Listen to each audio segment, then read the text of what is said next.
and Edunet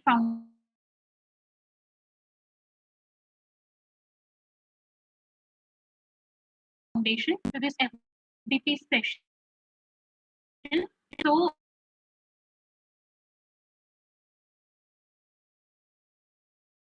today we will get to know more about the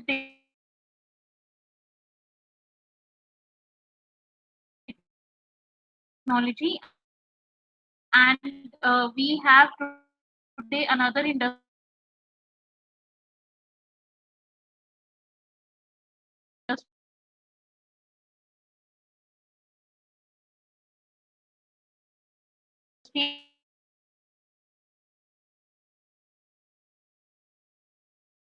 expert.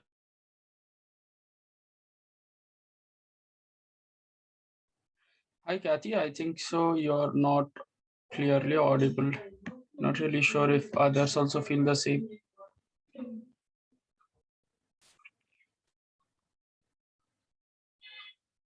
Okay. So I'll begin with this session. Yeah. So can someone quickly confirm if my voice is loud and clear? Someone from the team, if you could quickly confirm, then we'll begin with this session for the day. Yes, sir, you're perfectly audible. Fine. Thank you so much. Thank you, Vaibhav. Thank you, Anish. Okay.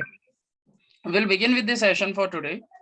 So my name is Mohammad Ameer and I am going to be your lead instructor for today's session. Let me quickly share my screen and then we will begin with the content for today. So today we are going to talk about deep learning. So today's session, we have this particular FDP for 5 days, and you have till now learned about traditional machine learning. So today and tomorrow, you will be learning about deep learning part. Okay, so in traditional machine learning, if I could quickly ask you this particular question, tell me which library did you use? Can someone tell me, maybe in the comment, or you can unmute yourself. You're allowed to speak. You can probably speak or else write down in the comment section. Which library did you use? Can someone tell me? Simple question. Anyone? Anyone from the team? Which library did you use for working with respect to traditional machine learning algorithms? There's one specific library which I'm expecting you to name.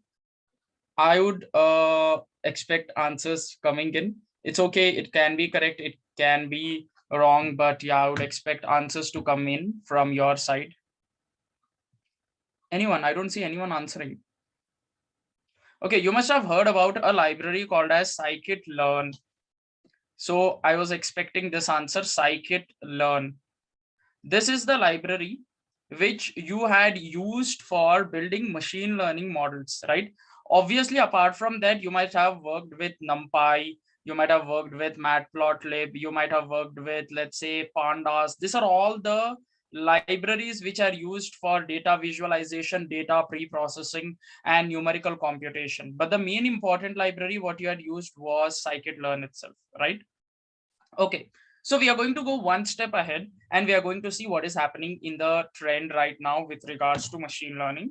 And we will be learning something about deep learning, the concept of deep learning. So this consists of two terms here. There's something called as deep, and then we have got the term learning. Okay, we'll understand what exactly is deep learning. And again, we will be using Python itself to implement the same thing.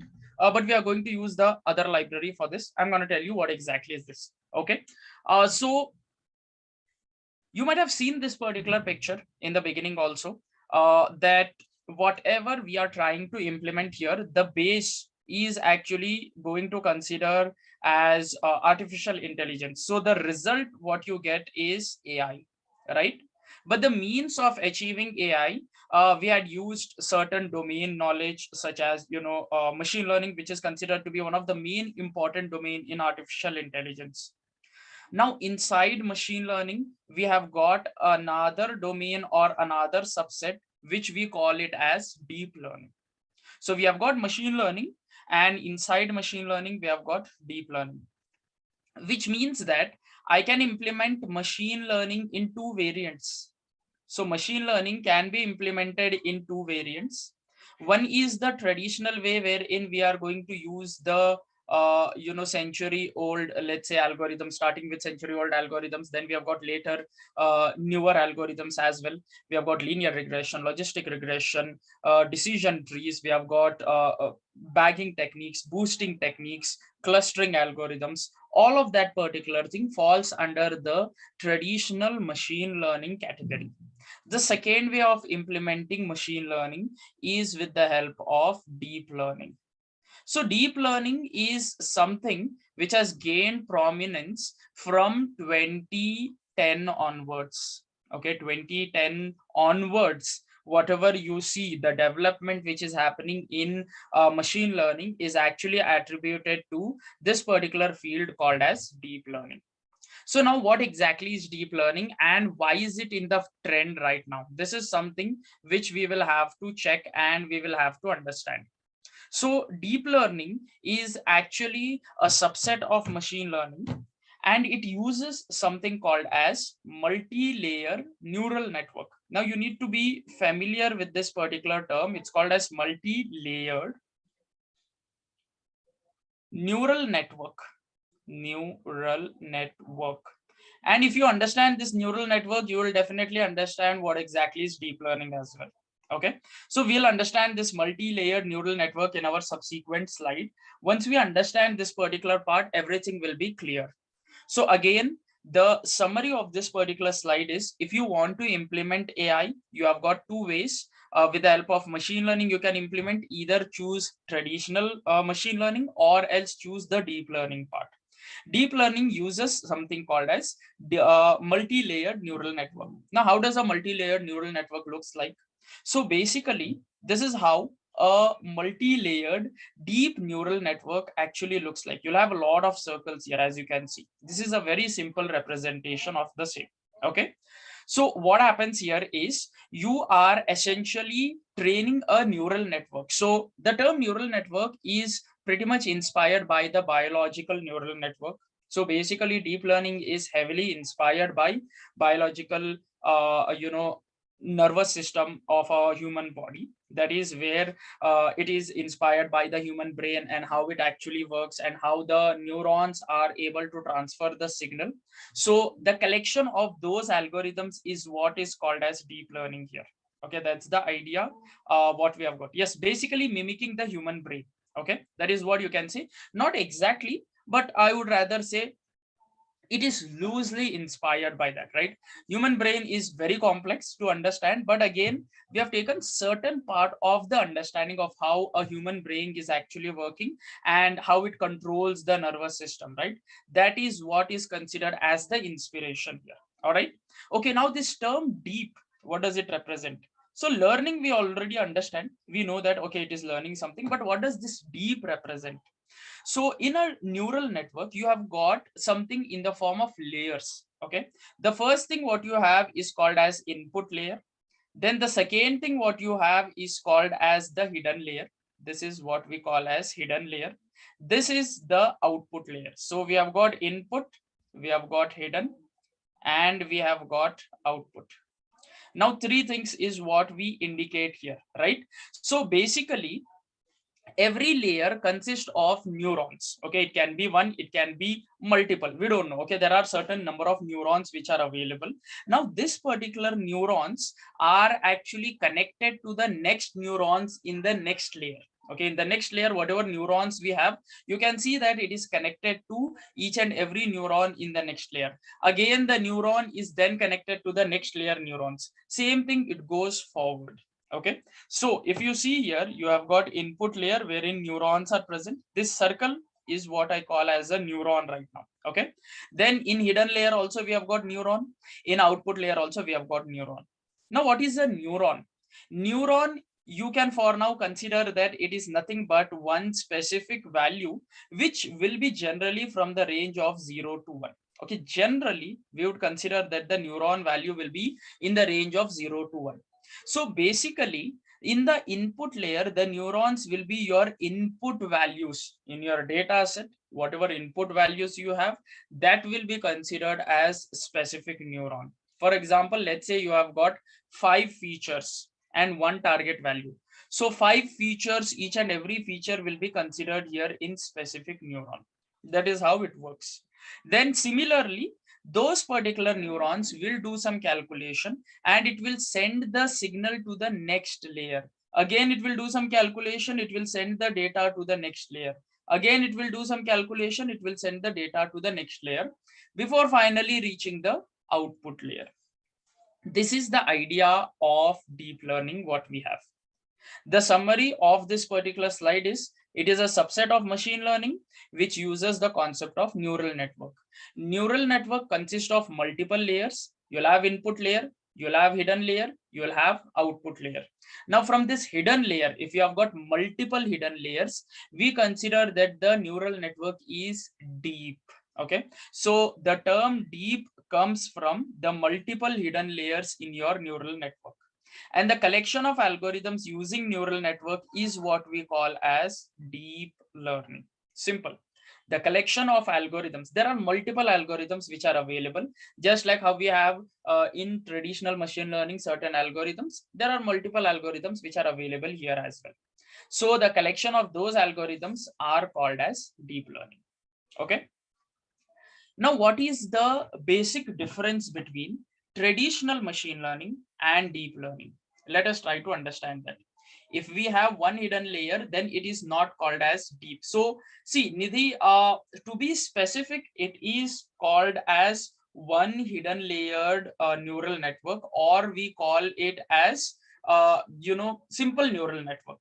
Okay, a simple neural network is actually, it will contain, let's say, one hidden layer, one input layer and one output layer.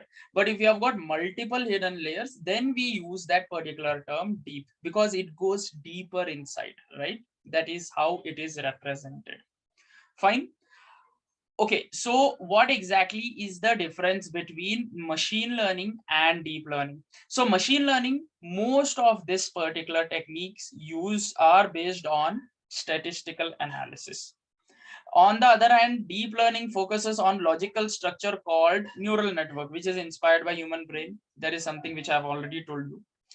In machine learning, in traditional machine learning, so when I'm talking here about machine learning, you should understand that it is traditional. Okay, and this is, you can call it as modern machine learning or deep learning part. In traditional machine learning, the manual feature extraction is actually done, which means if you have got multiple, let's say, columns, and you want to select the best columns from them, you'll have to use certain techniques manually to actually consider working on that. For example, in regression, the very basic technique what you would use is called as correlation. You will check which of the input variable is correlated with the output variable, and you will select only that particular variable, right? Or else, apart from that, you have got k select part in manual feature extraction or feature engineering part. You've got a lot of different things which can actually be considered, but the point is you'll have to do it manually. On the other hand, in neural network, it creates on its own. The features are created on its own. Okay, so you don't have to worry about it. In machine learning, we generally use CPU for training this particular thing, but in deep learning, majority of the times it is recommended that you use GPU. Maybe, training on CPU, let's say, takes 100 seconds. Training the same thing on GPU will take you less than 10 seconds. So 1/10 of the time will actually be considered for doing the same. Okay, that is why deep learning is preferred a lot for GPU purpose. Okay. Then after that, another very important point here is the accuracy plateaus after a certain point. If you have multiple data points, let's say you have got a humongous amount of data, it's not good to use traditional machine learning with that, because the accuracy will plateau after a certain moment. But on the other hand, in the deep learning part, the data, as in when you increase the performance, will also increase. I'm just showing you a graph here to help you understand. On top here, if you can see that we have got two different types of networks. One is neural network, which is deep learning, and the red color is traditional machine learning algorithm. So after a certain point, right, with the increase in data, traditional machine learning algorithm accuracy plateaus. But if you see on the other hand, neural network, right, it increases. So if your data is big, if your data is in the form of, let's say, GBs, right, that is when you would prefer using deep learning. Now, is it important to use deep learning if you have got smaller data set? See, the point is, if you can achieve good results using machine learning, traditional machine learning, there is no need to go ahead with respect to deep learning. Okay, because machine learning is cheaper. Okay, CPUs are cheaper, but deep learning, it is recommended that you use GPU, and lot of other computation, complex computation happens, so it is kind of expensive. So if you can do the task with machine learning, there is no need to go ahead for deep learning. Okay, deep learning should be used only for specific purpose which can't be solved with machine learning. Okay, that is the whole idea. There were certain limitations in machine learning, which is where deep learning evolved. Okay, so in machine learning, you will be able to see that the accuracy, again, as I've told you, plateaus after certain point of time, right, with increase in data. Now, one important aspect of deep learning is that deep learning considers each and every level to extract its feature. For example, let's say this is my raw data which I have, specific layer. Let's say this is my first hidden layer, this is my second hidden layer, and this is my third hidden layer. It extracts important features from that particular, let's say, image is the data which we have considered. So for dealing with image, we have got something called as CNN, which you will be learning tomorrow's session. But again, the rough overview is that, for example, when you are using CNN or when you are using raw data as an image, it will extract certain features in the hidden layers, and then it will be able to differentiate how one image is different from another image based on maybe, a lot of different features, face or eyes or whatever the other characteristics you want to consider. Okay, that is the whole idea what we have with regards to deep learning. Another thing why deep learning is famous right now, mainly because of data is increasing. It is applicable in multiple fields. Okay, and we have got state of the art algorithm. If you see nowadays, you will be able to see that a lot of algorithms which comes out, mostly they are in deep learning itself. Data scientists, machine learning engineers, they are completely working on deep learning to bring latest state of the art algorithm, and the community is also huge here. That is why obviously deep learning is pretty famous. A quick overview on machine learning is that you need to send data to the machine, you train that particular machine, you build a model, and then you predict the outcome, right? This is how simple machine learning works.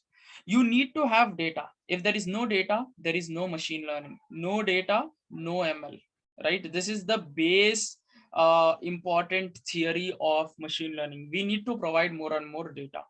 Now, data can be categorized into multiple variants, as you can see here. It can be normal numbers, it can be text processing, it can be used for image processing, it can be used for video processing or audio processing. These are the 5 generic data types which can be considered. Deep learning also revolves around these 5 techniques itself. Okay, and when you are considering dealing with numbers, right, this is general, like there is no specific domain with regards to that. If you're talking about text, we use a domain called as NLP. NLP stands for natural language processing. This is a field in artificial intelligence which can be considered both with traditional machine learning as well as deep learning. Now, when you're talking about deep learning, I want to give certain examples with regards to NLP. So you must have heard about Siri, or let's say Alexa, right? Or Google Assistant, or even Cortana, right? These are all the voice assistants which are considered. It actually converts your data, whatever you're speaking, from voice to text, and then that particular text will actually be considered as the base, and it will be sent to a neural network for the same. Okay, so yes, Google translators, lot of them are there. NLP is everywhere. NLP, as you can see here, it is everywhere. If you just go to, let's say, the normal search engine, what we actually use is Google, right? So let's say I go to Google.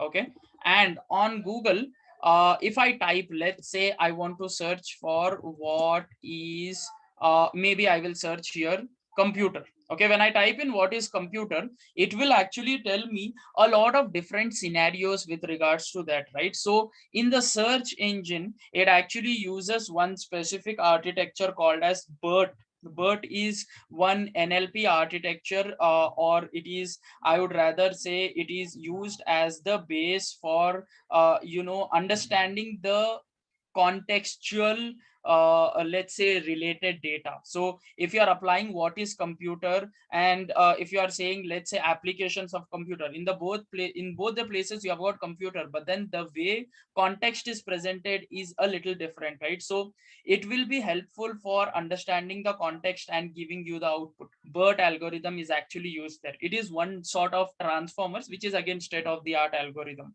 So this was implemented in 2019. You can probably search a little bit about BERT. You'll come to know a lot about it. Apart from that, you have got Google Translate, which translates your language from one specific language to another language. You have got you must have heard about Google Lens. Google Lens is also something pretty amazing, wherein the concept of image conversion is actually considered. It uses NLP along with computer vision. So when you're dealing with image, you actually deal with something called as computer vision. Let's say you have got one specific image of maybe different foreign language which you don't understand. With the help of Google Lens, you'll be able to translate that particular thing. First of all, take the image, consider that particular image, convert that image into textual data, and that textual data will be converted from foreign language to the known language. For example, you want to convert Russian to English, or maybe German to English, you can do that. So this is where computer vision comes into picture. Even dealing with video, computer vision comes into picture. When you're talking about audio, we have something called as audio processing. So these are all the domains which are actually useful in deep learning, and the applications are tremendous. I'm not going to talk anything about computer vision today. I just want to focus on numbers for today, because we are going to build a very simple neural network. Now, these are a couple of types of neural networks which are actually available. So ANN is the most simplest one. ANN stands for artificial neural network. Okay, artificial neural network. So this is basically the base for other neural networks as well. We also call this particular thing as multi-layered perceptron. So perceptron means you will have only an input layer and an output layer. There will not be a hidden layer inside that. Okay, that is what we call as perceptron. But if you add multiple layers inside it, we call it as multi-layered perceptron. Okay, so I am going to show you the working of multi-layered perceptron itself in today's session. Apart from that, we have got CNN. CNN mostly is used for images or videos. So we use mostly for images or videos with regards to computer vision.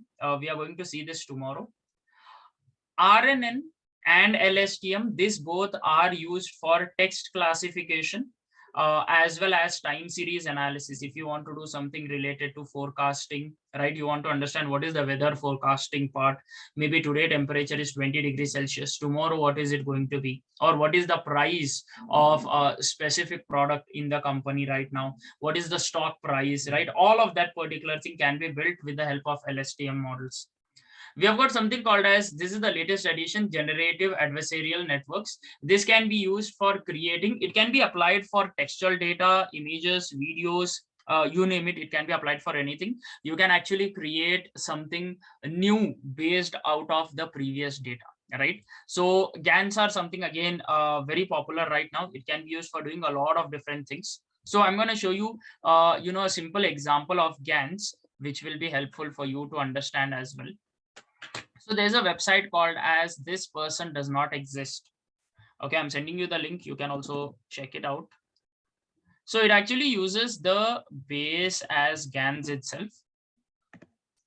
What happens here is Basically from the lots of image data which it has been trained upon, it uses multiple images and joins together those images and creates a real world real life or real person like images. So it uses here imagined by a GAN, generative adversarial network. It uses a specific type of GAN called as style GAN2. Okay, so you can go through this particular thing and try to understand more on this. If I refresh this page, right, every time I get one random image. So this person literally doesn't exist. Okay, but it is created using the data which is fed to this particular algorithm, style GAN2. Okay, that's the idea of what we have with regards to GANs. Fine. I hope that the point is clear. Okay, let's talk a little bit now. Enough of the basics part. Let's go deeper into understanding how we implement this ANN part, right? I want to talk about how are we going to implement this ANN part. So for implementing the ANN or any deep learning, we have got multiple frameworks which are available. I have listed here 5 popular ones. So the most popular in the market right now, which has got more highest market share, is TensorFlow. Okay, this is the child of Google Brain. Google Brain has actually developed this. It's a product from Google. They have open sourced this particular thing for the community to bring a lot of projects. So this is the first library or the most popular library in deep learning.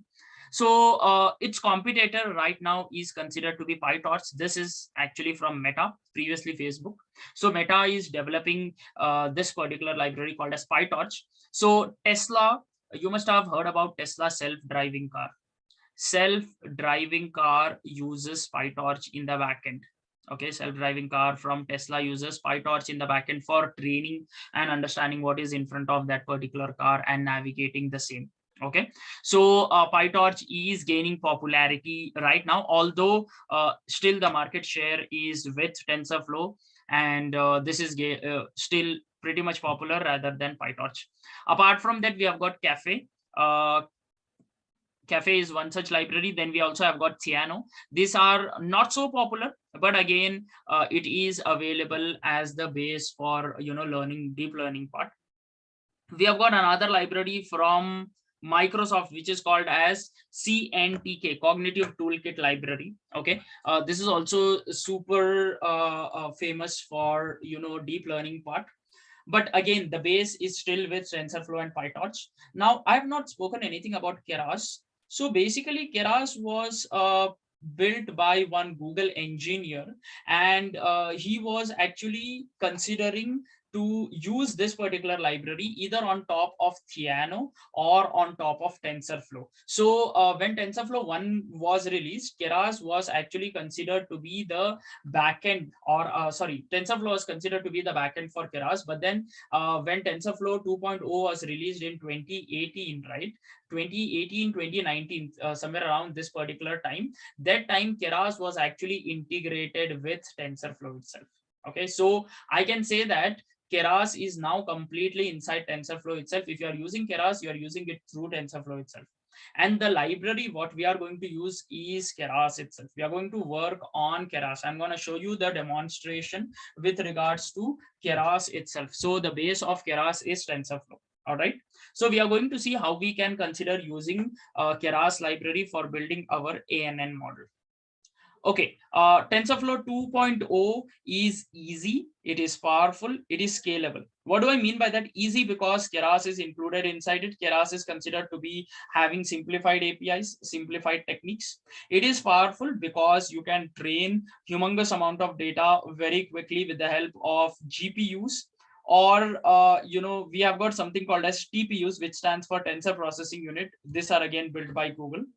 It is scalable. Scalable means you can deploy it anywhere. You can deploy it, let's say, on a mobile phone or website. You can deploy it on, let's say, edge devices. So you must have heard about certain edge devices such as Raspberry Pi or Arduino or Jetson Nano. You name it, you will be able to deploy it. So TensorFlow has got this scalability feature for deploying anywhere on edge devices, website, programs, whatever it is. That's the base of TensorFlow 2.0. It is super easy to deploy it everywhere, and it is too powerful as well. Okay, so now we have understood what exactly is TensorFlow. We are going to work with Keras, but let us understand the internal working of neural network. So human brain consists of, let's say, somewhere around 86 billion neurons. What's the job of neuron? So job of neuron is very simple. It transfers the signal. Okay, signal will be transferred from one end. This is, let's say, source to destination. Signal will be transferred from source to destination. That is what the biological neuron does. So you've got your input signals, which are considered in the form of dendrites. Then there will be something called as cell nucleus, wherein we have got a node here. And then the axons will be considered as output, wherein the signal is actually transferred. Okay, so you have got input, you have got node, and then you have got output here. So there is a very basic mathematical calculation which actually happens inside this particular thing. So let's represent the same thing with the help of artificial neuron here. You have got your inputs, let's say x1, x2, x3, whatever it is. Okay. Now this x1, x2, x3 are always occupied with something called as weights.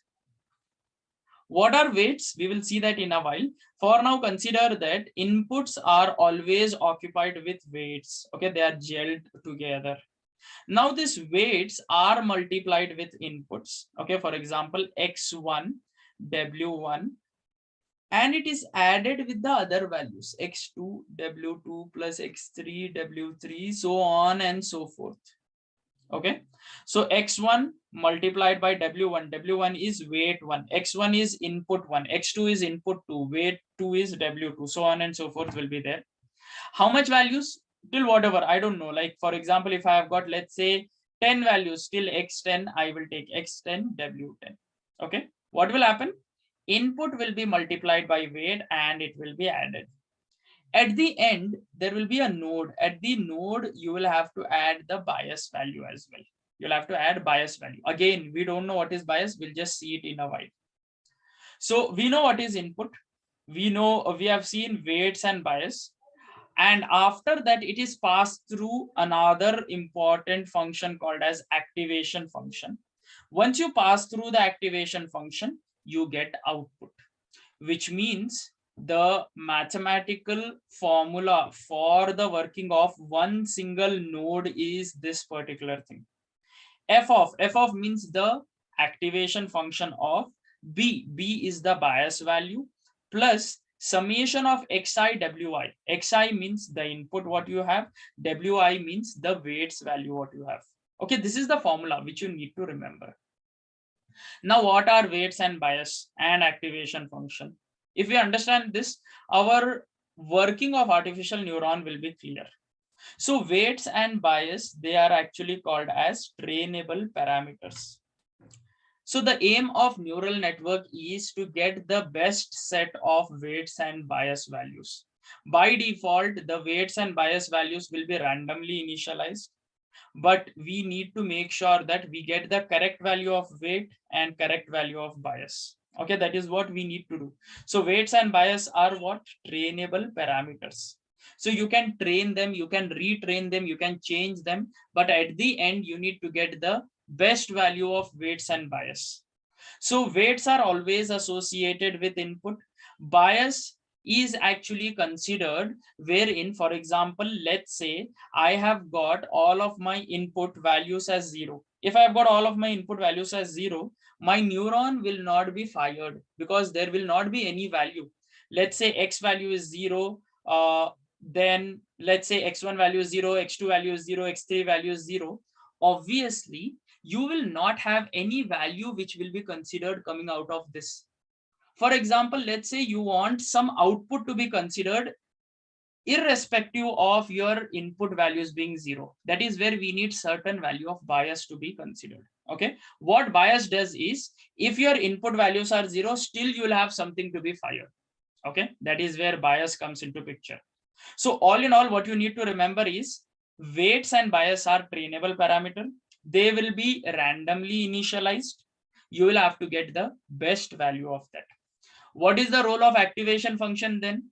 Activation function decides whether the neuron has to be fired or not. What is the role of activation function? Activation function decides whether the neuron has to be fired or not. Simple. That's the whole idea of artificial neuron. I hope you have understood that. If you have not understood, I can repeat again. Okay, I can see a couple of people saying excellent session, informative session. Thank you so much, Akram, Shivangi. I hope till here the idea is clear. Till here, can I get a quick yes, or do you want me to repeat it? Okay, I'll quickly repeat this particular part itself, what exactly is happening. So see, I have taken here only one part. For example, this is my neural network. I have taken the first node here in my hidden layer, the first node where the calculations will happen. Now, what calculations will happen? I will take all of my input values. This is, let's say, x1, x2, x3. Every input will be associated with weight w1, w2, w3. What will be my formula? X1 W1 plus X2 W2 plus X3 W3. Okay. Add a bias value with regards to this. Let's say I add here B1. And then I am going to consider sending it through an activation function. F is the activation function. So the activation function will decide whether the value inside this should be fired or not. Okay, so I'm going to give you a very straightforward example for activation function. Let's say that there is a hot utensil which is kept in front of you, and by mistake you touch the hot utensil with your right hand. What will be your first reaction? You will try to take away your right hand. You'll try to move your right hand, right? Now my question for you is, when you touch your right hand, why do you move your right hand? Why don't you move your left hand? The reason is very simple. The neurons from the right hand is actually triggered. The neurons from the right hand is actually fired, not from the left hand. Left hand, nothing happens. Right hand neurons are actually fired. So as I've told you, there are millions of neurons in our body. The neurons fire and it tells the brain that, okay, please, you'll have to remove your hand. If you don't remove your hand from that particular place, if you don't go far away, then your hand will get burnt. That particular firing is actually happening with the help of neurons. So that deciding factor is activation function. Activation function decides which functions should be activated or which neurons should be activated. That's the whole idea. Okay, I am going to show you one very important example. After that, we are going to quickly go for the practical part. So when we are talking about any neural network working, the base ANN part, we have got two important steps to be considered. What are those two important steps? So the first important step is, I'll just write in here, it's called as feed forward. And the second important step is back propagation. As you can see that this is the slide of back propagation. Feed forward means from input layer to the output layer, which means the calculations happen from left to right. You propagate the weights and values through the network to compute the output. For example, I'll give you a very simple example for this and we'll try to understand this particular thing. So if I type in here, let's say I want my neural network to add two numbers. Although we don't use neural network to add two numbers, let's take for example. Let's say I have got here the value of x1 and x2, and this is going to be y is the output. Let's say 1, 2, output is 3, 2, 3, output is 5, 3, 4, output is 7, 5, 4, output is 9. Let's say I've got here this many examples. Okay, these are my what? Inputs. What are this? These are my outputs. Input is given, output is given, correct? Now, I'll take in here 1. This is my input 1. I'll take in here 2. Output is 2. Okay, this is my first input, second input. I will assign your weight value. Weights are assigned randomly. For example, let's say that generally the weights are assigned in between -3 to +3. Okay, there are weight initialization techniques. Let's not go deeper into this, but consider that the weights normally are assigned in between the values of -3 to +3. Okay. So mostly if you take the distribution of that particular weights, right, it will be centered. The mean will be centered around 0. It will be considering the normal distribution. Now the weights, let's say I get here 0.1 and maybe here -1.3, whatever it is, the calculation will happen. Weight 1 multiplied by X plus weight 2 multiplied by Y plus B, bias value will be something. It is passed through an activation function. Then you get the output. Now, what is the predicted output? It is 3. So predicted output is 3. Now what you are getting, sorry, not predicted. Predicted will be something else, right? This is real output. Real output is, let's say 3. You should get 3, but let's say you don't end up getting 3. You end up getting, let's say 90 for whatever the reasons, because obviously, as I've told you, weights will be randomly initialized. I get the output as 90. Now, when I get the output as 90, don't you think there is too much of difference here? I'm just giving you an example here. So what we do is we calculate something called as loss or error. Now, what is the error in between this? The simplest way of forming error is taking the values and taking the difference between them. So the simplest error here, what I can take is 87. 87 is the error. Now, when I get 87, 87 is a lot of error. So what I do is I go for the next part, which is called as backpropagation. In backpropagation, what happens is your weights and bias values are adjusted. Your weights and bias values are adjusted in such a way that once again, when you do feed forward propagation, you get loss very less. Maybe, next time when you do it, let's say from 90, this becomes 80. So if this becomes 80, what will be the loss? It will be 77. Again, you backpropagate. Again, you change the value of weight and bias. There is a formula which is actually considered for the same. And once you do that, what will happen? Again, the value will be changed. Again, when you do the feed forward propagation, let's say the value will become now 70. Similarly, it will go down 70, 60, 50. Then let's say it comes somewhere around 10. Okay. At the end, let's say it comes somewhere around 10. So 10 minus 3 is what? You get somewhere around 7. So 7 is the least loss. Let's say after that, it is not going beyond that. You can say that 7 is the least loss what you are getting, which means my model has been trained in such a way that I have got the optimized value of weights, optimized value of bias. I hope it is pretty much clear what exactly is feed forward, what exactly is backpropagation. I will put this particular thing now on regression example. We'll understand with the help of regression. Okay, there are a couple of queries. Let me just try to take them before going ahead with regression. Study material will be shared. Don't worry about that. It will be shared. Okay, so sir, on which logic activation function decide whether it should be fired or not? Okay, so Shivangi, there are multiple activation functions. Okay, so every layer will contain activation function. For example, in input layer, there is no concept of calculation, so nothing will be considered. In hidden layer, we actually use one very famous activation function, which is called as ReLU. Okay, it's called as ReLU.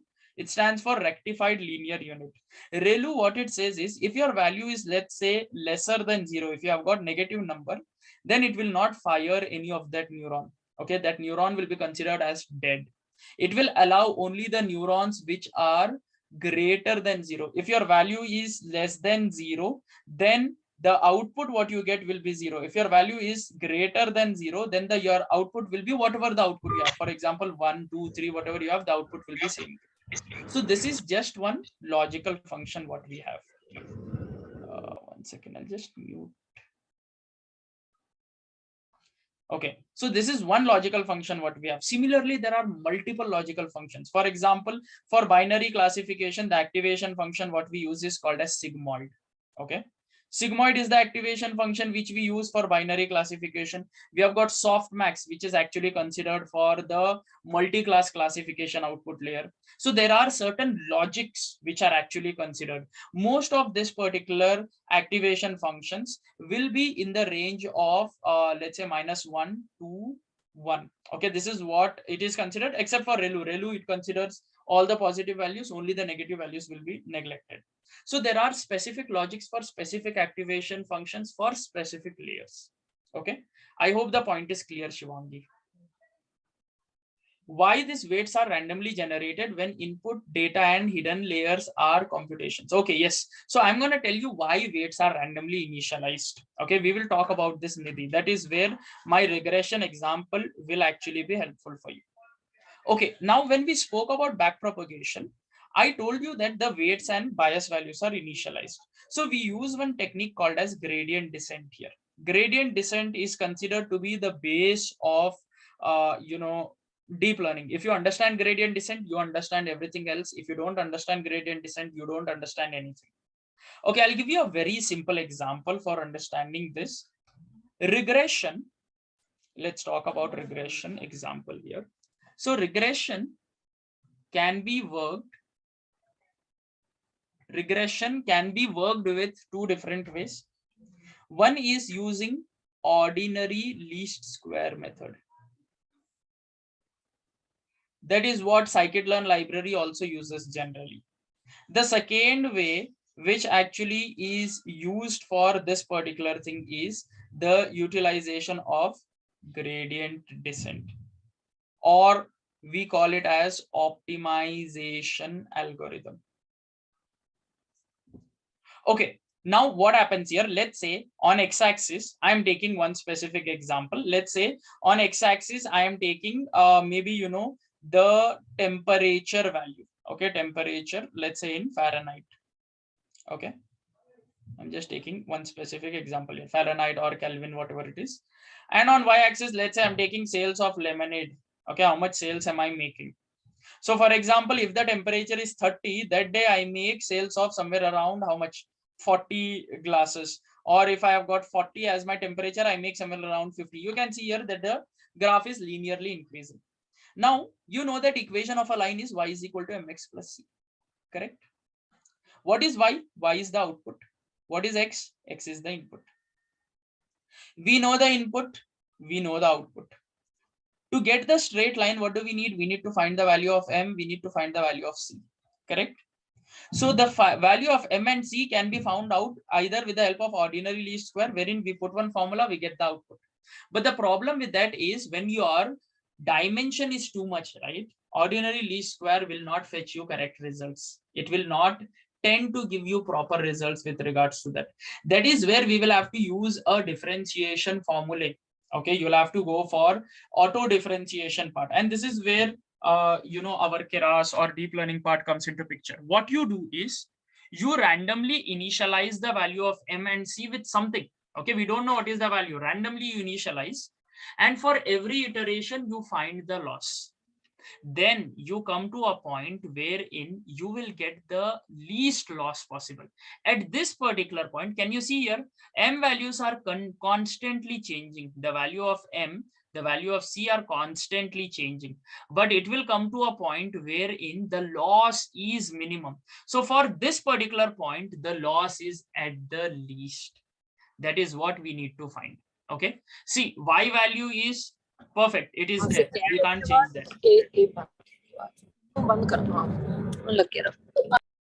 Y value is perfect, x value is perfect, we can't change that. The only changing part is m and c, and that is what we are changing. So randomly initialize the value, keep on checking the loss, you come to one optimized value wherein you get the best value of weight and bias. So I can relate m value here as weight and c value as bias.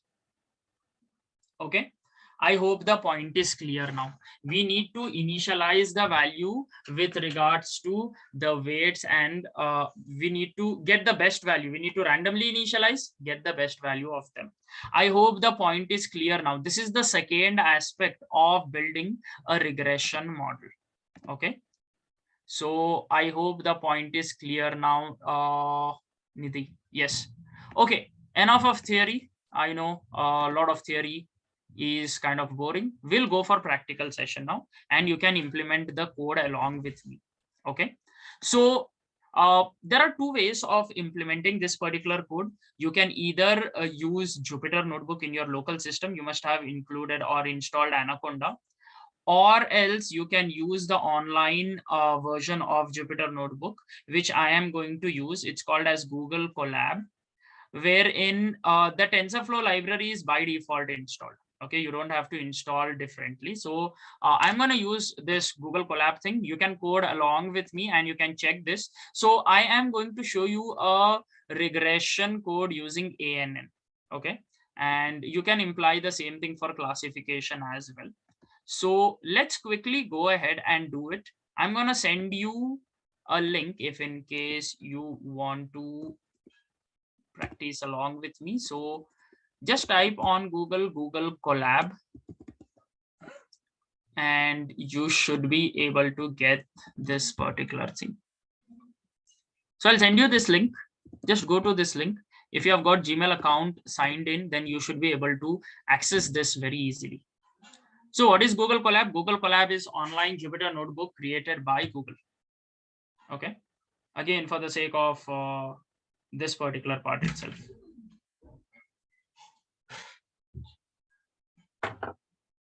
Okay. So I'll just give you a minute to work on this particular thing. Make sure that you're ready with this, and then we'll go ahead and we can get started with regards to this. You should get the same thing. If you're able to see this, please type in yes. Then we'll go ahead and we will see how to work with this.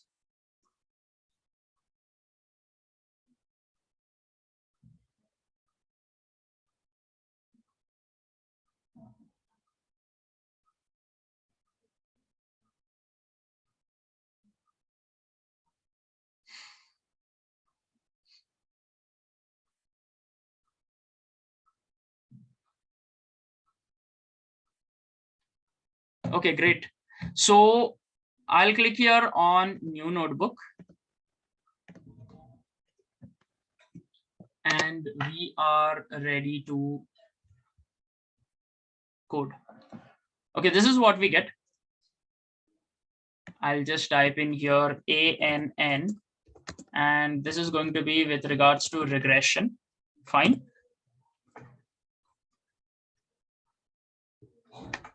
On the right hand side here, you have got connect option. Just click on connect. It actually gets connected to your Python compute engine backend. Done. After that, what we are going to do is I'll open here keras.io. So one thing what I usually follow is that any library, any new library you are learning, it's not possible to remember all the functions. So what you can do is you can just remember the base important, I would say, like, for example, let's say we know that there are certain activation functions, but how do we use the activation functions? Always refer the original document. Okay, there are loss function, but how do you use the loss function? I don't know the syntax. Always refer the original document. So I am going to refer the original document. So Keras is the library which I'm going to use, which is built on top of TensorFlow. I'm going to use this particular library for my base, and I'm going to consider taking the code from this particular part itself. Code as in from the example, I am going to take it and I'm going to fit in one specific example here. Okay, so I'll refer here API documents, and I am going to send this particular link as well. You will be able to relate with regards to this. Now, when we are dealing with any deep learning framework, I'll first mention all of the steps which we need to perform. Okay, once we remember all of the steps, any specific data you get, you will be able to work on that particular aspect very well. Okay, what are the steps which we need to remember here in Keras? Let us try to understand. So step number one is that you need to load the data. Okay, and in Keras, if you can see, there are, as a good source, right, there are certain small built-in data sets. Okay, so I am going to consider this particular thing as my base. I'm providing you the link as well. So any specific data set you want to consider, let's say you want to work on image data, or you want to work on, let's say, NLP data, or you want to work on regression data, there are certain 6 to 7 data sets which are available. This can be considered as a great interaction or the great introduction to the world of deep learning using Keras. Okay, this is step number 1. Load the data, keep it ready. Okay, if your data is available in the form of training and testing separately, then keep it as it is. That is how you need to consider. If your data set is not available in the form of training and testing, then you need to consider splitting your data set as well. You can split your data set using the scikit-learn library. You must have seen that particular part already in the previous sessions. All right, you can split your data as well, and you can keep it ready. So as you know that in machine learning, you need to have 2 different types of data. One is training data, which is used for training your model. One is testing data, which is used for prediction or for inference. Okay, step number 1 is right now clear, I guess. Step number 2 is you will have to do pre-processing. Pre-processing means you will have to use certain scaling part. Okay, use scaling. There are a lot of pre-processing steps. Scaling is one amongst them. Maybe missing values, if you have, you'll have to fill those missing values. That is second thing what you need to do. If you have got any outliers, you'll have to remove the outliers. There are multiple things which can be considered. But again, I will just specify scaling here for our reference. Either we can use standard scaler. This is one such scaling technique, or else we can use min-max scaler. These are the 2 most popularly used scaling technique for the same, with the help of which you will be able to scale your data in one specific range. Scaling means, let's say there are multiple columns and all of the columns are in different ranges. You want to bring it to one common range, you use scaling. Okay, fine. Third step is create a neural network architecture. Neural network architecture should be created, which means you need to consider how many hidden layers do you need, how many neurons do you need, what is the activation function. You need to specify all of that particular thing. Okay, so for the consideration of neural network architecture, for min-max scaler or for standard scaler, I will use scikit-learn library. So scikit-learn standard scaler, I'll be using this. Okay, the link is given here. For neural network architecture, I'll go back to my Keras part. I'll go to layers. I'll be using something called as dense layers. Okay, dense layers are the most popular ones, which are considered to be the base. So in core layers, you'll have option here, dense layer. Dense layer is the base which I'm going to use. Okay. After my dense layers are done, I will go for step number 4. Step number 4, I'll have to mention what do I do with my model. I'll have to compile the model. It's called as model compilation. In model compilation, you specify what optimizer do you use. Okay, optimizer. So if you remember, I spoke about gradient descent. Gradient descent means you are actually considering the lowest value wherein the loss is minimum, right? Loss should be minimum. For that, what exactly is the weights value and bias value we need to consider. So optimizer, we are going to consider, there are multiple optimizers here. We have got something called as RMS prop or gradient descent itself. The latest gradient descent, the new variant is called as Adam, which is what we are going to use. And the second thing what you need to specify here is loss. What type of loss function are you specifying?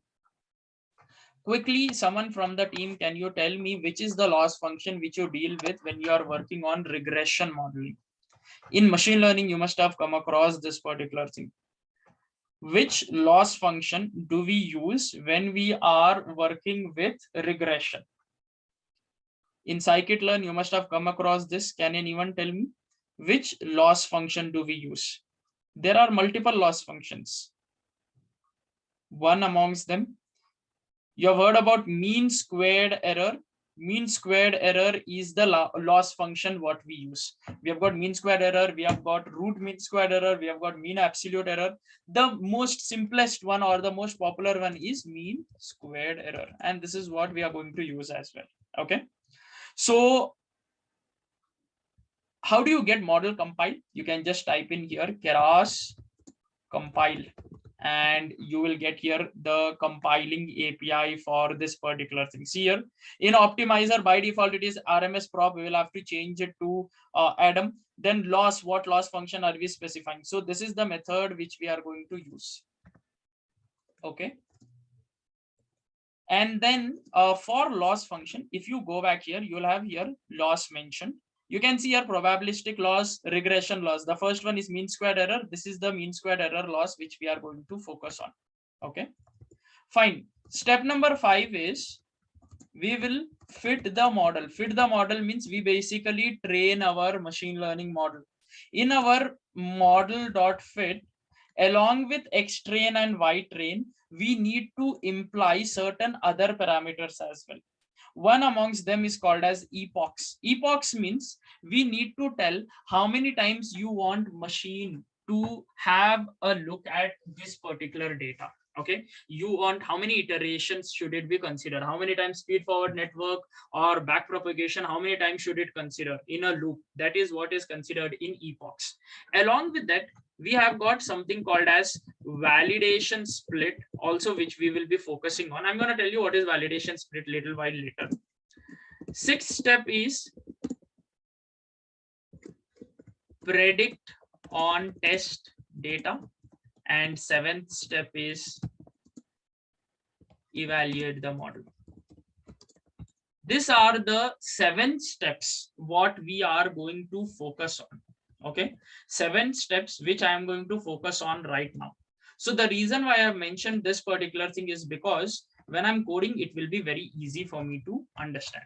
Okay, so I hope that 7 steps are clear. When I work on this particular model, you will be able to understand all the other steps also. So quickly, let's go ahead. Let us take the data set. If you go back to your, let's say, built-in data sets, all of these data sets are classification except for the last one, which is regression. So this regression data set is of Boston housing price, which means we are going to predict the price of house, okay, based on several categories. So if you see here, this is the data set which is taken from stat library maintained at Carnegie Mellon University. There are totally 13 attributes, which means there are totally 13 inputs. Okay, maybe if you want to understand what are the inputs, they have mentioned here as well. So you can see here what is the per capita crime rate in town, what is the proportion of residential land, what is the proportion of non-retail business. These are all the values which are considered as my input. The output is median value. That means what exactly is the average value of the price in this house in this particular city, okay, of California. So this is my complete data set which is available. The point is there are 13 features, 1 output. How do you load this? First thing what you need to do is import TensorFlow. Point number 1, import TensorFlow. As TF is what we generally do. If in case you want to check which is the version, you can just type in TF_version. You will be able to see that we are using TensorFlow 2.7. Sorry, 2.8. The latest version has come now. 2.8. Okay. Inside TensorFlow itself, we have got keras, as I've already told you. What you need to do now is just copy this dot load data function. Copy this and paste it here. Load data function we have copied and we have pasted. What it says here is I'm splitting my data into 2 variants. 20% will go to test, 80% will go to train. And to make sure that my data is same as your data, I'm taking one specific seed value. It controls the randomization. I'm going to put this particular thing in 4 different set of values. You can see here it returns 4 different values in 2 tuples. Copy this xtrain, xtest, ytrain, ytest. So what you will get? You're going to get 4 variables: xtrain, ytrain, xtest, ytest. If you want to check how many values are there in xtrain, just type in xtrain.shape. Same thing you can do for xtest.shape. And you will be able to see here that you are getting 404 values in train, 102 values in test. Totally, we have got 506 values. Total rows, what we have are 506. Okay, that is what we have. Yes, I'll just give you the code. Fine. Totally, we have got here 506. So step number 1, my data is now ready. I'll just type in here step 1. Load the data. Fine. Step 2 is, so if in case you want to see the data, you can just type in here xtrain and you can see it. There's no data frame here. If you want to create a data frame, probably you can do that as well, but I don't think so there is any need for that right now. Okay, see, these are all the values, 13 values which are given, they have given here. If you see here the data, it is in different extremes. You have got certain values in single digits, certain values have got 3 digits, which means we'll have to scale this particular data. So step 2 is scaling the data. So for scaling the data, I'm going to use this scikit-learn library called as preprocessing.standard scaler. I can just scroll down to examples, copy this, okay, and paste it here. So from sklearn.preprocessing import standard scaler, I'm going to import the standard scaler function itself, and I will consider here xtrain is equal to xtrain, sorry, scalar dot fit transform of xtrain. So I am going to use the method fit transform on training data. Fit transform means you are going to first of all consider what exactly is the standard deviation value and mean value. Fit gives you the standard deviation and mean value. Transform, basically based on that, it transforms to this particular range. On the test data, we don't use fit method here, we just use transform. If you use fit method on xtrain, xtest, then it will be going into a state called as data leakage. Okay, so don't use fit method for xtest while scaling, else leads to data leakage. Now, what is data leakage? Data leakage means your model has already learned what you want to do. Okay, we basically what we do, test data, it should be able to predict whether we are able to generate our model pattern very well or not. Training, we give it for training the model. X-test should not be shown to the model, right? So that is why we are not supposed to fit it. We are not supposed to tell, okay, this is my standard deviation value, this is my let's say mean value. We are just using the transformation part so that it is in the same range. Okay, that is the concept what we need to imply here. I'm going to give you this code, you can please check. So let me run this. Step number 2, pre-processing is done. Step number 3 is neural network architecture, NN architecture. Okay, now this is where the main important ideology comes into picture of how you can build a Keras model. So I'm going to write here model is equal to tf.keras. From Keras, I'll take one base which is called as sequential. Sequential means, see, in Keras there are basically 3 different types of programming. One is called as sequential model. That means first you write input layer, then you write hidden layer, then you write second hidden layer, then you write output layer. Another way is called as functional way, wherein all at once parallelly you can actually take multiple layers and we can use it. Another one is called as subclassing, wherein we use the subclasses function. We are going to use the simplest one, which is called as sequential, wherein we put the layers one after the other. Okay, now I told you that there is no need for writing any input layer part, because in input layer no calculations happen. Hidden layer, I am going to create my neural network in such a way that I have got one hidden layer, one output layer. Okay, so as I've told you, I need to mention here dense layers. So how do I mention dense layers? I can just go back to the link what I've given you for dense layers and open it. So dense layer, just write tf.keras.layers.dense. Put this here. I'll have to specify how many neurons do we need here. This is something which we will have to cross verify. Okay, we'll not write anything here. Next thing what we need to write is activation, which we will have to check. And then we will have to also consider one more part, which is called as the input shape, which means I'm declaring the input shape here. Now, before going ahead and writing this, let me create a neural network to show you, to help you understand how it looks like. So I'll use one specific tool called as NNSVG.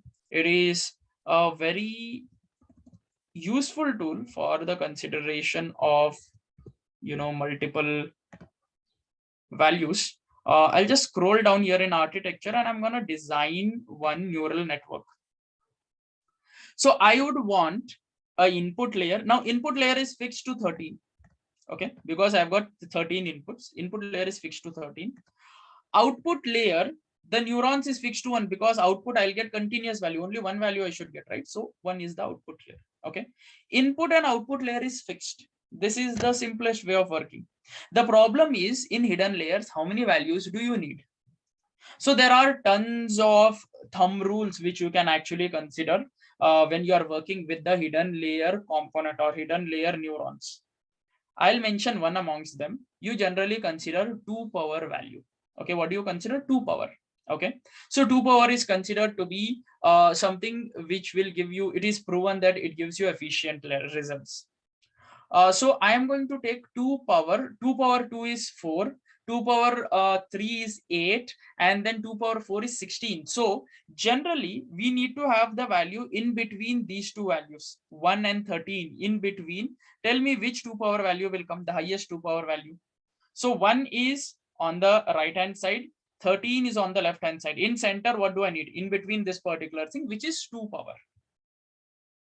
2 power, what should I take? Can someone tell me?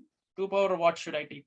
2 power 3, which is 8. I am going to take 8 as my value here. This is the efficient way of dealing with it. Again, why am I considering 8? Is it specific to 8? No, it is not specific to 8. This is called as hyperparameters. Hyperparameters can actually vary. The job of data scientist is to find the best set of hyperparameters. Okay, so I am just considering for going ahead, I'm just considering 8 as my output here. Now there's a very interesting exercise which I want you to focus on. The exercise is, this is my neural network which I'm going to use. In my input layer, I have got totally how much? 13 values. In my output layer, I've got 1 value. Okay, this is fine. The exercise, what I want you to tell me is, I want you to tell me how many values of weights and biases are available in my input layer and in my hidden layer. Sorry, input layer, there are no weights and bias. As I've told you, no calculation happen. Hidden layer and output layer, how many weights, how many bias values will be there? This is the exercise which I want you to think for a moment and try to do. I'll give you the hint.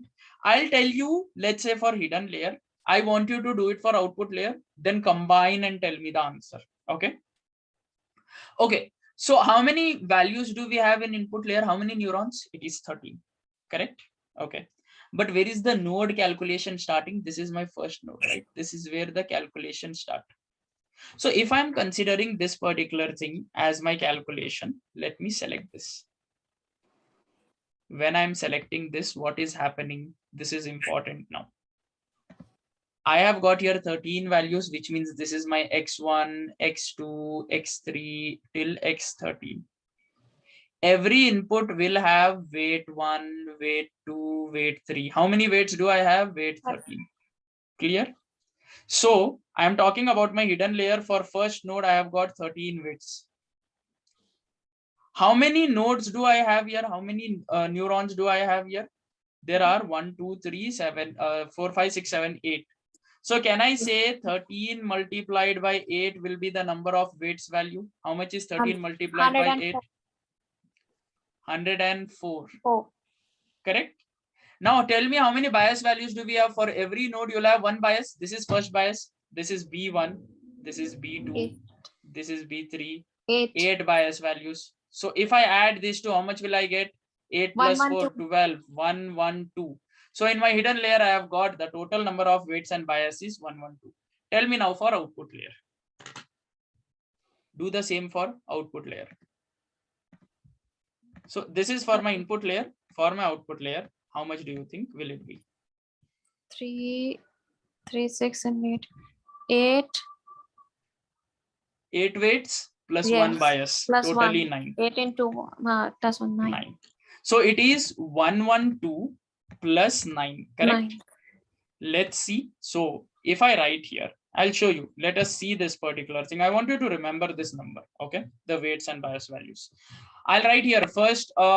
Input layer, we are not supposed to write anything here. I'll write 8. Activation, we give ReLU. Okay, that is what I'm doing here. The next thing what I'm gonna write here is something called as input shape. Input shape means basically I want to tell, let's say one value from X train I'm gonna take, and I'm gonna take here shape. Basically 13 is the value which I'm writing here. And then I'll add here model.add, again same thing, tf.keras.layers.dense. Here how much? One value only. Activation function I'll not write here. We generally take the linear activation. Whatever is the input, the same thing will be the output for regression. I will take this, I'll run this particular code. And now something very important, something very critical for our understanding comes in. If I write here model.summary, see here, what do you get? You get the layers value here. Can you see the parameters which I had spoken about? What is the meaning of parameters? The number of weights and bias. How much do you have? 112 and 9. The total number of values are 120. 121. Okay, did you get this? Next time when Yes. you're building any Keras neural network, you need to understand from where you are getting these values. All right, so I'm sending you this code. This is step number 3. I hope everyone is clear with step number 3.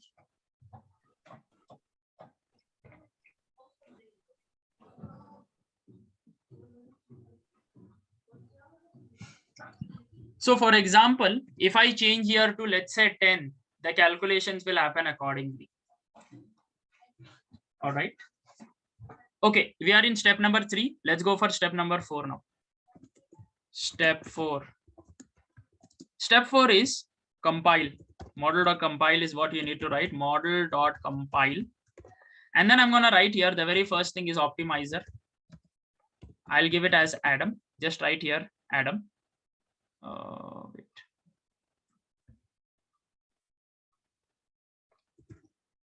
The second thing, what I need to consider here is loss.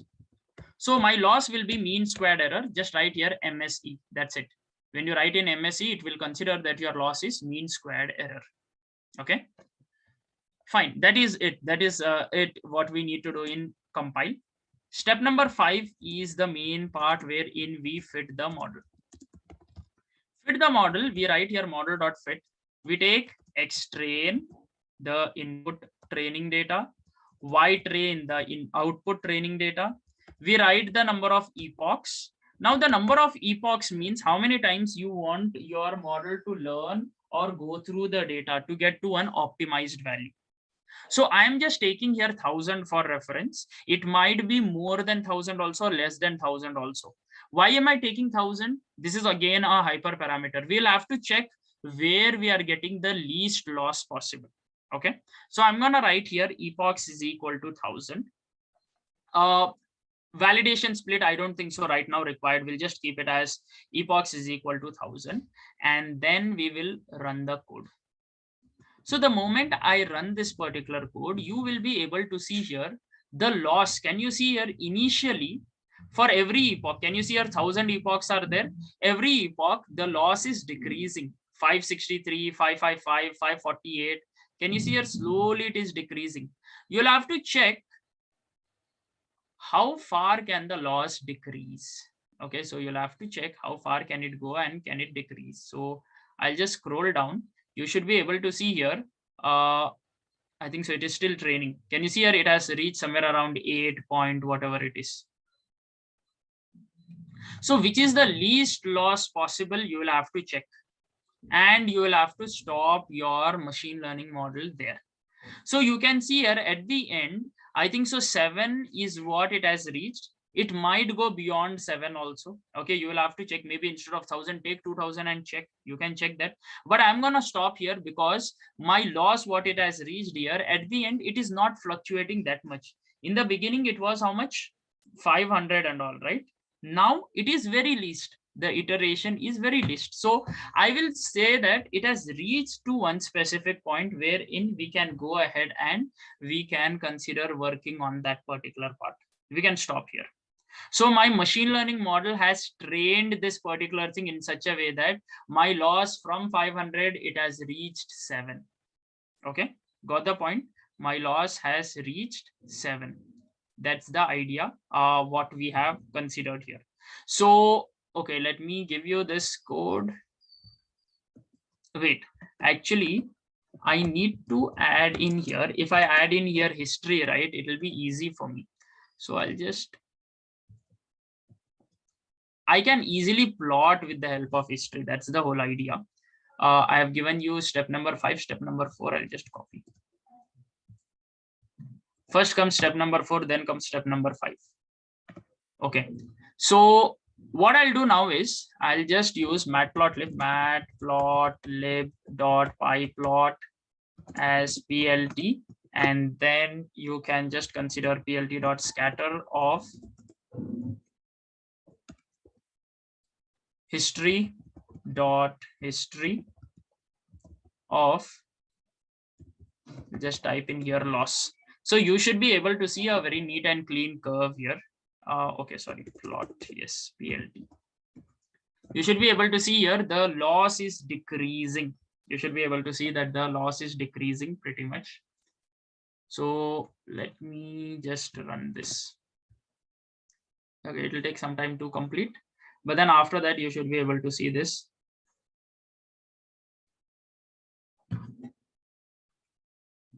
We'll just wait for it to complete.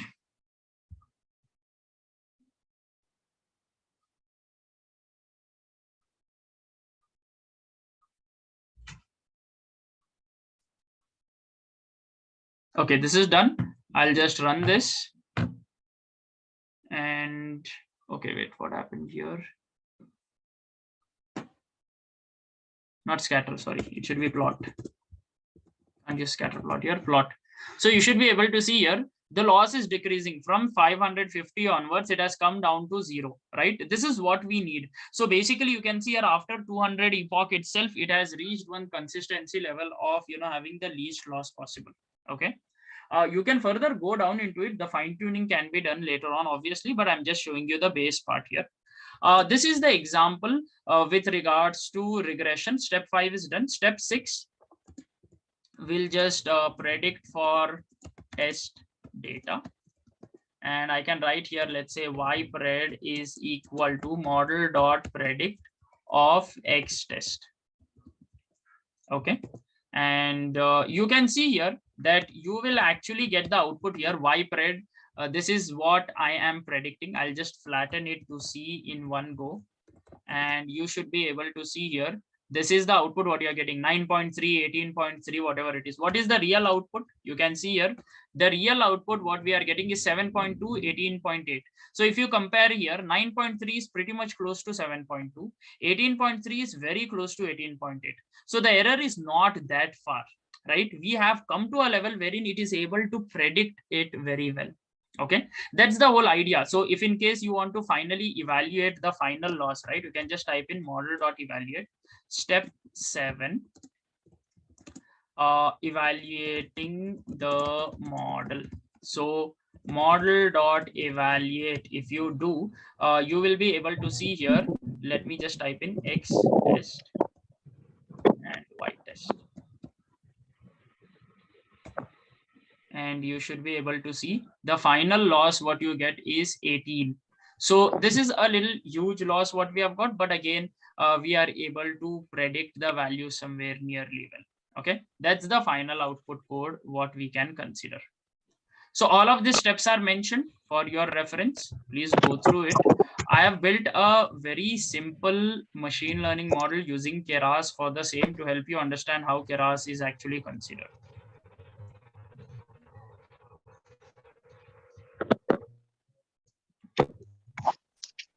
Okay, so that is it from my end. Just to give you summary of what we have done, we started with respect to loading the data set, then pre-processing it, then creating neural network architecture, compiling it, fitting the model, predicting, and finally evaluating it.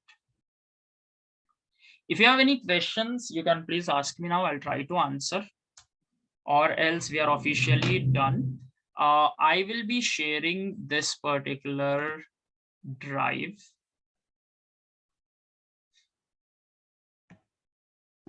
So let me just copy the link, and you should be able to view this particular notebook. Okay, code is up there. You can refer it. Thank you so much, Anita. I hope that you found the session interesting and useful. Okay, what other tools can be used apart from Keras for neural network implementation? So Shika, Aurora, as I've told you, there are multiple deep learning frameworks which are available. I'll just show you once again. So yeah, I'm using Keras, which is implemented on top of TensorFlow. The same thing can be done with the help of, let's say, Pytorch. We have got Cyano, we have got Cafe, we have got ONNX as well.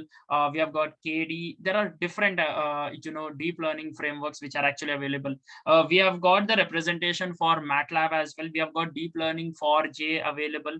Lot of different frameworks which are available. If in case you want to have a brief understanding about, let's say, different deep learning frameworks, you can just type in deep learning frameworks. There's a Wikipedia page which gives you a concise way of understanding this particular thing. So this is the page which you can actually use. Let me give you the comparison. Okay, so see here, you have got Cafe, as I've told you, deep learning 4J, then you have got something from Intel, you have got Keras, you have got Microsoft Cognitive Toolkit. You can actually see when it was released and whether it is open source or not, what platform it is written in, what interface do we have for that, Python, Scala, Java, whatever it is. All of that particular comparison is actually given here. Okay, you can please go through that particular thing. Thank you. Can you please discuss a bit on video input? So Neha, yes, we'll try to fit that particular thing as well. So we'll be basically discussing with images, but then a quick demonstration on the video can also be considered working with Neha. Okay, yeah. Teachers, if you have any doubt, please let us know in the chat box or you can unmute yourself. I believe I am audible now. Yes, Kyati, you are. Yeah, thank you, Ameer, for the confirmation. So teachers, if you don't have any query, we can move forward to the next part.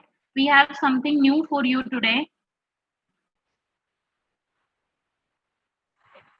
Okay, since there is complete silence in the chat box regarding the doubts, thank you so much, Ameer, for such a wonderful session.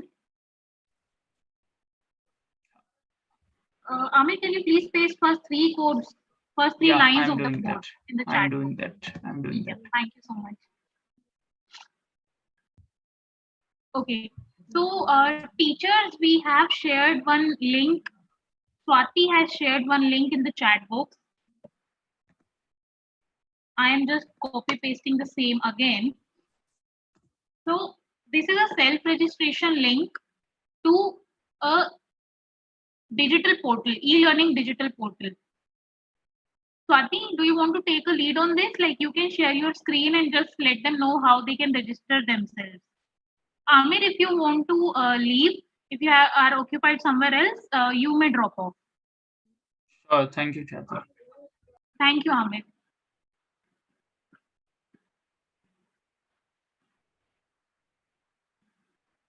Yeah. Hello, everyone. My name is Swati. I'm from EduNet Foundation. So I have shared a self-registration link. So basically, this link will help you register yourself on the IBM Skills Build platform. So you can explore more courses on the same platform. So I would request all of you to kindly click on the link that is shared on the Zoom chat box. I will be sharing my screen and I will show you how you can register yourself for the same.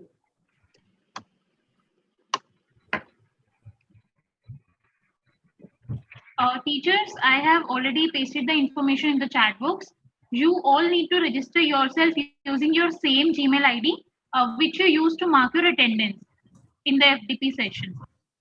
So SkillsBuild is an e-learning platform by IBM. I believe you all must be aware of IBM because you all are from technical background, computer background. So IBM has launched this portal in 2019. Since then, it has gained a lot of appreciation because it helped various students and teachers to gain skills during pandemic. So this portal is open to both teachers and students, and all the courses on this platform are free of cost.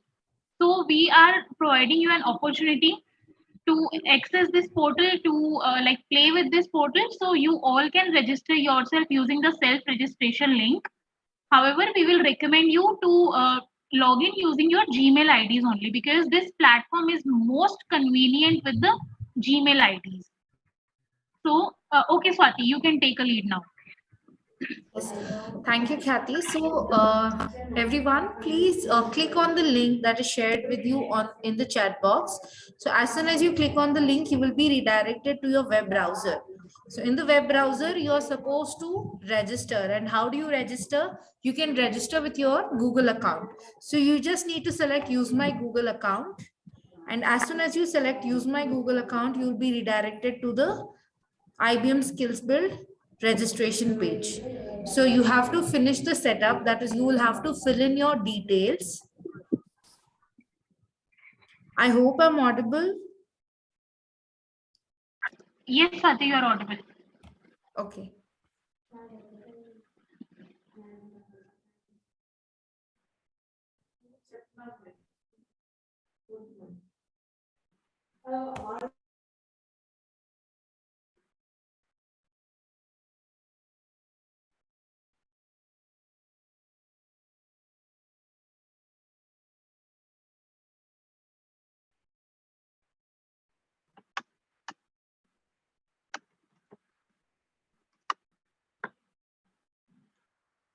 This is actually taking some time. Let me again.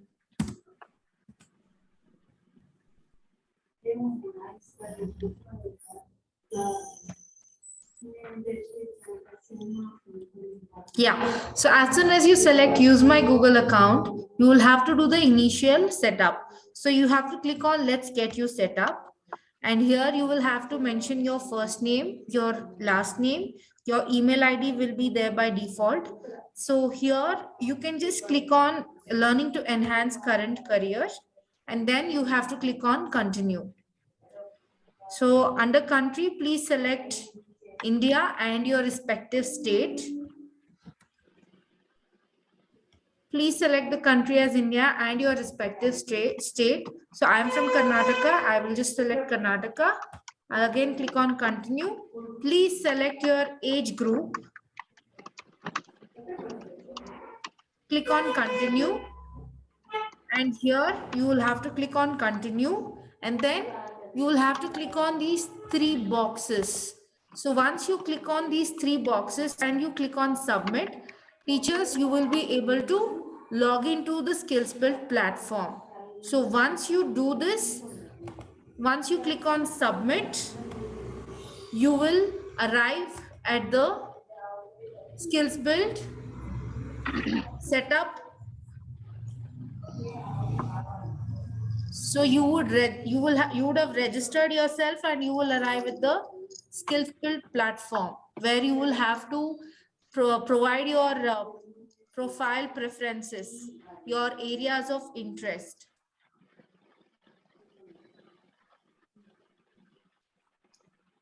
So you can choose any of the areas of interest of your choice. You have to click on next, and then you have to select the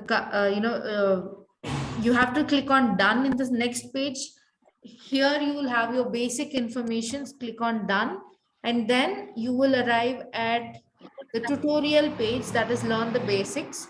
Here you have to click on skip tutorial. Again, select skip tutorial.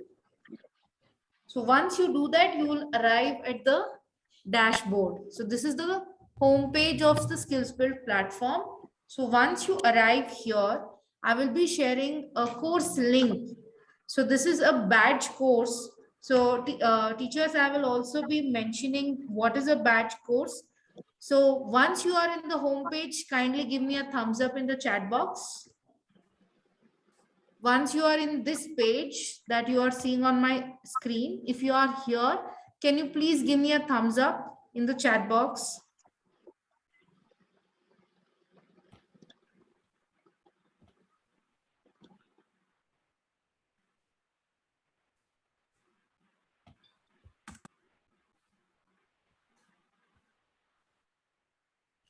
I can see only one thumbs up.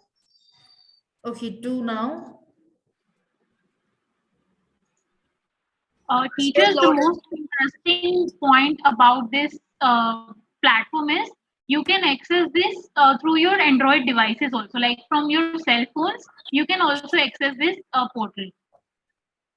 It's still loading, quite slow.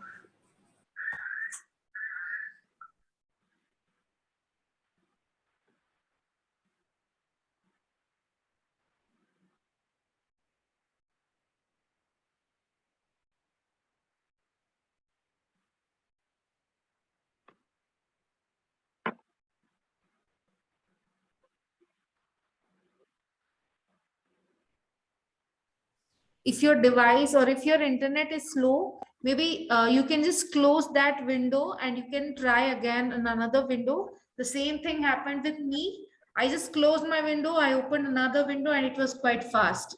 So maybe you can try it in that way. Just close the window, open another window, register yourself, select your areas of interest, click on done in the next page, select skip tutorial or cancel, and then again select skip tutorial, and you will come to the home page.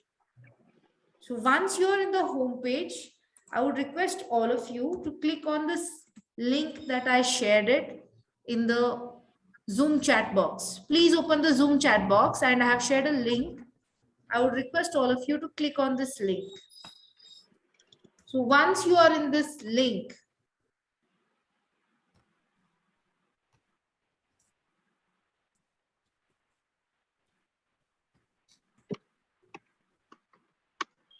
so once you are here, you can see that there is a course for Python. Sorry, there's a course for data science, right? So in this course, you will understand, or this is an introduction to Python, where you will learn Python for data science as well as programming in general. So this is a beginner friendly Python course, and you can start taking up by just clicking on this activity. So this is a 3-hour activity, 3 hours activity, and you don't have to sit for 3 hours in order to complete this course. You have the flexibility of taking this course anywhere from any device, and you can also pause it whenever you feel you're done, and then you can resume it when you have time. So teachers, the best part about this is that you can take up these courses as per your convenience and as per your flexibility. So you have to just click on go to this activity, and you will be redirected to the course page, right? And then you can take up the course, and after you have completed the course, right, after you have completed the assessments, you will be getting your certificate under actions. So since I have not completed this course, I am not able to find my completion certificate, but you will receive a certificate upon completion. So similarly, you can explore for more courses in the platform. You can just scroll down and you can click on explore learning and badges.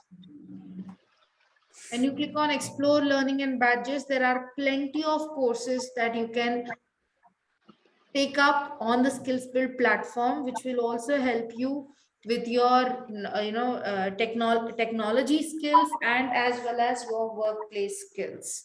So there are plenty of courses for customer service representative, for cybersecurity, for data analyst, for designer, for enterprise computing professional, for project manager. So there are plenty of courses that you can choose from, over thousands of courses that are available where you can learn about technology skills, because these are the skills that are powering today's jobs. And we have entrepreneurship skills, we have professional skills, also we have job readiness skills, which in turn will be helpful for your students as well. So teachers, this is a few, these are few things that I wanted to mention about skills build.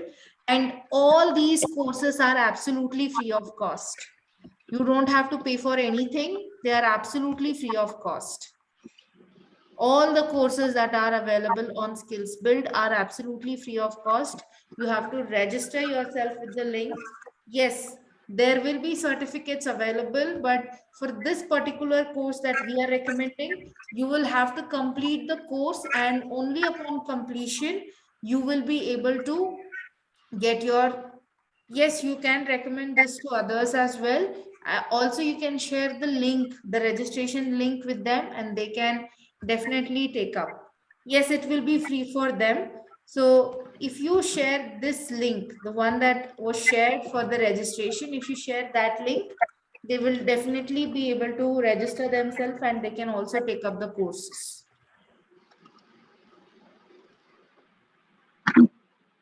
So, teachers, few important information. First, once you will complete the course, you will get your certificate under Actions tab. So on the screen, you can see a Actions tab. If you will click on that after completing the course, the first option there will be View Completion Certificate, and you can download your certificate from there. Further, post completing the course, after 72 hours, one digital badge will be there in your Gmail account. For example, you will get an email on your Gmail ID from which you have logged in that your digital badge is available now and you can claim it. Yes. So after 72 hours, you will be able to claim your digital badge. Those badges are recognized by industries also. So you can add your badges to your LinkedIn profile, to your resumes if you are looking for another job and something like that. So you can add those digital badges to your LinkedIn account as well. So Yes. this is a great opportunity for you all. Second information is, since we do not have any assessment post this FDP, like after 5 days, we will not be asking you to take up any assessment or something like that. Hence, we have shared this course with you all. First, it will help you to learn more about Python and data science. Second, this course has almost 5 to 7 modules. Yeah, 5 modules it has. First module is Python basics. Second is Python data structure. Third is Python programming fundamentals. Fourth is working with data in Python. And fifth one is working with NumPy arrays and simple APIs. So after completing these 5 modules, you will have one exam in this course itself. So there will be particular criteria to complete that exam or to qualify that exam. After that exam itself, you will be able to get your certificate and badge. So the teachers who will complete that course and the teachers who will get their certificate and badge, only those teachers will get an extra certificate for this FDP workshop. So we will be tracking your progress from backend, like which teacher has completed the course and which teacher has gained the badge. So on that basis, plus based on your attendance in the sessions, you will get your extra certificate from MIT or EduNet Foundation. So this was the information. That is why I had asked you to register using your email ID from which you mark your attendance, so that it will be easy for us to track your progress. So that was all from our end. Now, if you have any query related to skills build or about the course, please let us know.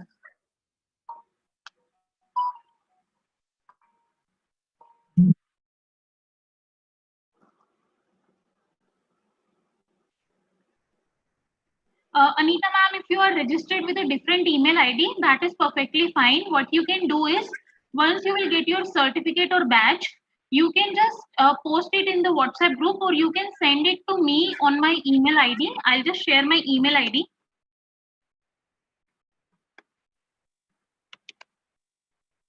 I have shared my email ID so that you could share your certificate or badge with me as a proof that you have completed the course, so that I could proceed with your certificate.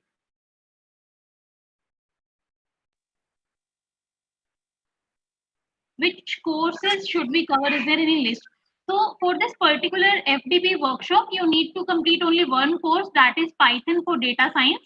I have pasted the course link in group description, WhatsApp group description. However, after this FDP, you can access n number of courses and you can complete n number of courses on this platform. All the courses are free of cost.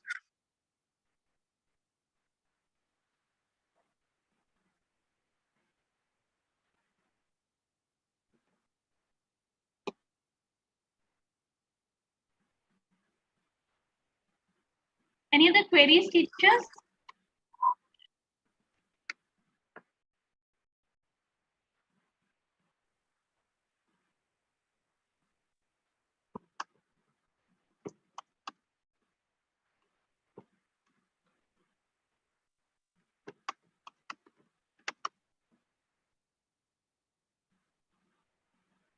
Ma'am, the WhatsApp on WhatsApp, the link is in group description.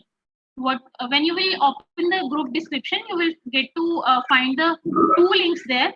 First is the recorded sessions, and second one is the course link.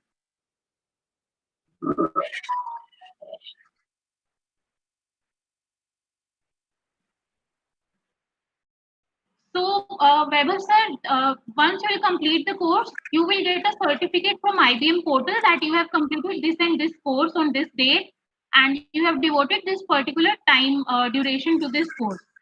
Another course, another certificate we will provide you, that you attended this workshop for 4 to 5 days and you have completed this successfully.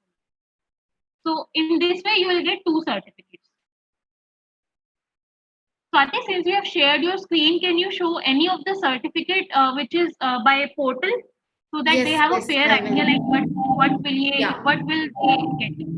Yeah, so teachers, as you can see, this is the number of learning hours that I have completed. So when I click on this learning hours, all the courses that I have completed so far will appear here.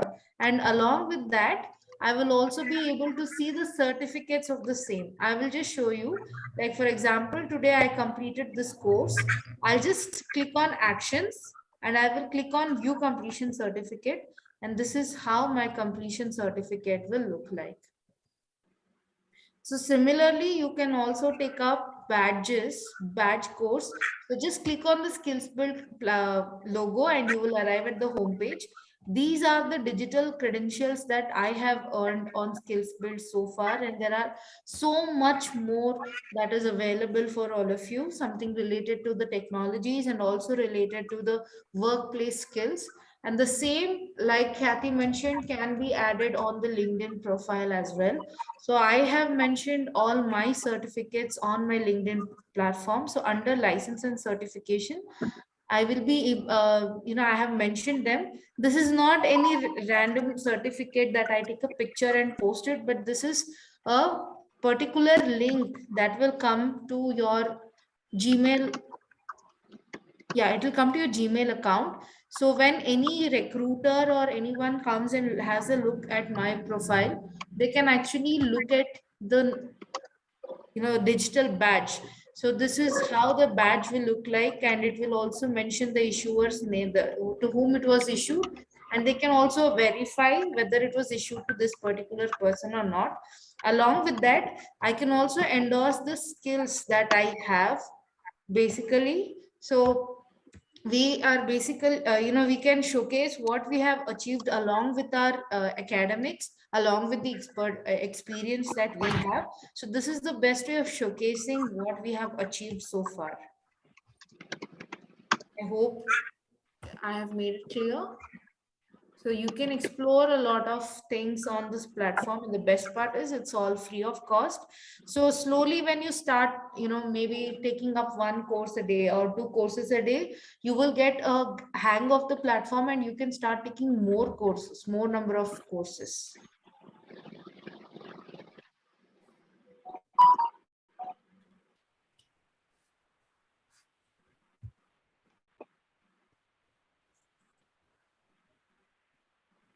Okay, teachers, so this was all from our end.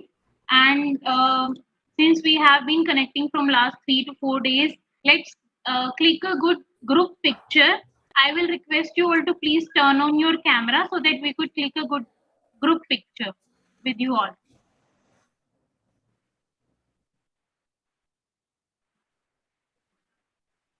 Swati, will you please switch off your, stop sharing your screen? Yeah, thank you so much.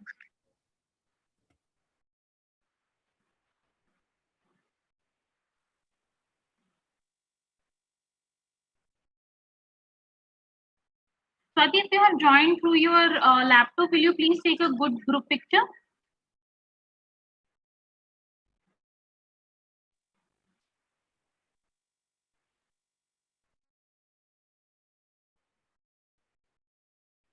Swati, are you there?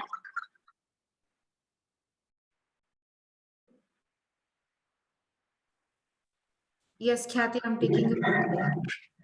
Yeah, thank you, Swati.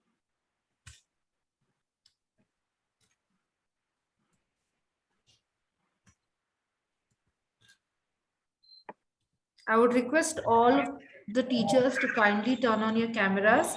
I can see very few of them. Some of them, even if you're camera shy, it is fine. I would request all of you to please turn on your camera. And please keep it in a place where your face is clearly visible.